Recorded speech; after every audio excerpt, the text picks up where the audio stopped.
बताओ कैसी पाव भाजी बनाओ, बटर वाली या स्पाइसी? अरे बेटा, मैं पाव भाजी खाने थोड़ी आई हूँ, मैं तो ये बची हुई सब्जियाँ बेचने आई हूँ। अरे अम्मा, मैंने तो सुबह ही सब्जियाँ ले ली थी। बेटा, अगर ले सको तो ले लो, आधे दाम में दे दूंगी। ये सुनकर ठेले वाला खिल उठा। अम्मा, आधे दाम में? फिर तो ठीक है। पूरी टोकरी कितने में दोगी? बस 50 रुपए दे दो बेटा। सौदा जबरदस्त है, दे दो दे दो। ठेले वाले ने तुरंत पैसे निकाल कर दे दिए। अम्मा ने सारी सब्जियां उसे थमा दी, फिर उत्सुक होकर पूछ बैठी, बेटा एक बात बताना, मैंने जो पूरी टोकरी दी उससे कितने रुपए की पाव भाजी बनेगी? अम्मा, कम से कम 500 रुपए की तो आराम से बन जाएगी।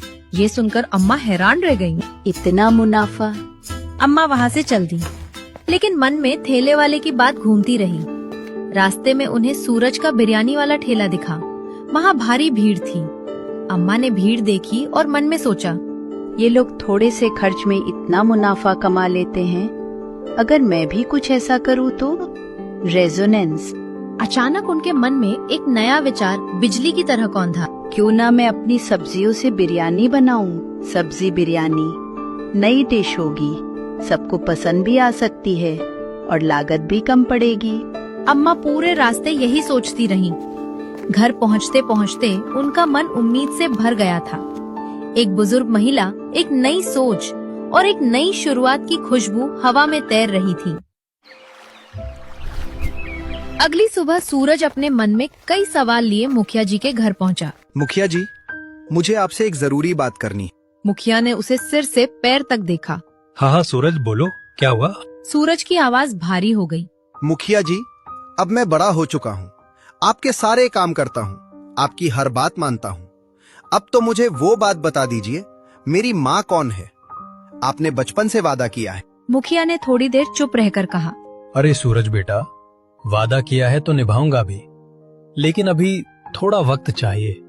बस कुछ दिन और रुक जाओ। कितने दिन मुखिया जी? बचपन से यही सुन रहा हूँ। मेरा हक है जानने का, दया कीजिए, मुझे मेरी माँ से मिलना है। ठीक है, कल बता दूंगा। अब जाओ, जल्दी से ठेला लगाओ। सूरज के चेहरे पर उम्मीद की चमक आ गई। वो खुशी खुशी ठेला लगाने चला गया। दूसरी तरफ अम्मा ने सुबह ही घर में सब्जी बिरयानी बना ली थी। सुगंध से पूरा घर महक उठा। वो बड़ा सा पतीला लेकर गांव में एक जगह बैठ गई और जोर से पुकारने लगी, आओ आओ, स्वादिष्ट सब्जी बिरयानी, ताज़ा और सस्ती, आओ आओ जल्दी आओ। इसी बीच सूरज उधर से गुजर रहा था। उसने आवाज सुनी और अम्मा के पास पहुंचा। अरे अम्मा, ये कैसी बिरयानी बेच रही हो तुम? अरे बेटा, ये अनोखी बिरयानी है, सब्जियों से बनी हुई, चखोगे क्या? नहीं नहीं, रहने दो, मुझे खुद भी अपना चिकन बिरयानी का ठेला शुरू करना है, मैं चलता हूँ। वो बिना चखे वहाँ से चला गया। सूरज ने अपना ठेला शुरू किया, पर आधा घंटा बीत गया, फिर 1 घंटा, फिर 1.5 घंटा, कोई ग्राहक नहीं आया। आज ऐसा क्यों हो रहा है? अब तक तो आधा पतीला खत्म हो जाता था। तभी उसका एक आओ आओ, स्वादिष्ट सब्जी बिरयानी, ताज़ा और सस्ती, आओ आओ जल्दी आओ। इसी बीच सूरज उधर से गुजर रहा था। उसने आवाज सुनी और अम्मा के पास पहुंचा। अरे अम्मा, ये कैसी बिरयानी बेच रही हो तुम? अरे बेटा, ये अनोखी बिरयानी है, सब्जियों से बनी हुई, चखोगे क्या? नहीं नहीं, रहने दो, मुझे खुद भी अपना चिकन बिरयानी का ठेला शुरू करना है, मैं चलता हूँ। वो बिना चखे वहाँ से चला गया। सूरज ने अपना ठेला शुरू किया, पर आधा घंटा बीत गया, फिर 1 घंटा, फिर 1.5 घंटा, कोई ग्राहक नहीं आया। आज ऐसा क्यों हो रहा है? अब तक तो आधा पतीला खत्म हो जाता था। तभी उसका एक पुराना ग्राहक वहाँ से गुजरा। अरे भाई, आज बिरयानी खाने नहीं आए? अरे सूरज, उधर एक बूढ़ी अम्मा सब्जी बिरयानी बेच रही है, बहुत स्वादिष्ट है और दाम भी कम। सब लोग वहीं जा रहे हैं, मैं भी वहीं खाकर आ रहा हूँ। ये सुनते ही सूरज के भीतर आग भड़क उठी। इस बुढ़िया ने तो मेरा धंधा ही चौपट कर दिया। वो गुस्से से अम्मा के पास पहुंचा और चिल्लाया, ए बुढ़िया, ठेला बंद करिए और घर जाकर सो जा। अम्मा चौंक गईं। क्या हुआ बेटा, ऐसा क्यों बोल रहे हो? जो कहा है वही कर, अगर कल यहाँ दिखी ना तो इस गांव से भगा दूंगा। ठीक है बेटा, मैं कल से यहाँ नहीं बैठूंगी, कोई और जगह ढूंढ लूंगी। सूरज कुछ नहीं बोला और गुस्से में वहाँ से चला गया। सूरज के मन में भी एक तूफान उठ रहा था। क्या सब्जी बिरयानी उसे अपनी माँ की सच्चाई से दूर कर देगी?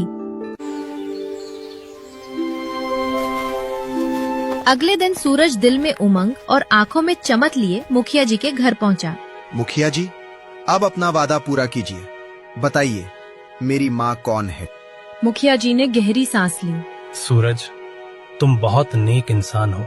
मुझे तुम पर गर्व है। तुमने मेरे पास इतने वर्षों तक बिना किसी लालच के काम किया। अब समय आ गया है कि तुम अपने असली परिवार के साथ रहो। सूरज बेचैनी से बोला। जल्दी बताइए ना मुखिया जी, वो कौन है? अब सब्र नहीं होता। तुम्हारी माँ हमारे ही गांव में रहती है। उनका नाम है कमला।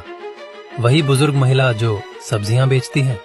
सूरज के पैरों तले जमीन खिसक गई। कमला अम्मा, मैंने कल ही तो उनसे बदतमीजी की थी। उसकी आंखों में आंसू भर आए। धन्यवाद मुखिया जी, आपका बहुत बहुत शुक्रिया। कहते हुए वो दौड़ पड़ा। वो अम्मा के घर पहुंचा, लेकिन दरवाजा बंद था। उसे लगा माँ बिरयानी बेचने गई होगी। वो उनके ठिकाने पर भागा, पर वहाँ भी नहीं मिली। बेचैनी बढ़ रही थी। तभी एक औरत सब्जी लिए जा रही थी। बहन, ये सब्जियां किससे ली? ये तो मैं कमला अम्मा से खरीद कर लाई हूँ। सूरज बिजली की तरह दौड़ पड़ा। उसने देखा अम्मा अपनी टोकरी के साथ बैठी थीं। माँ, अम्मा चौंक गई। क्या कहा बेटा? क्या कहा तुमने? माँ, मुझे माफ कर दो। मैं तुम्हारा ही बेटा हूँ, तुम्हारा चिंटू। अम्मा की आंखों से आंसू झरने लगे।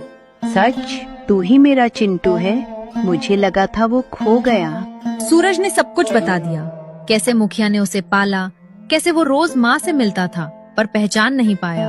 बेटा, भगवान ने तुझे आखिर लौटा दिया।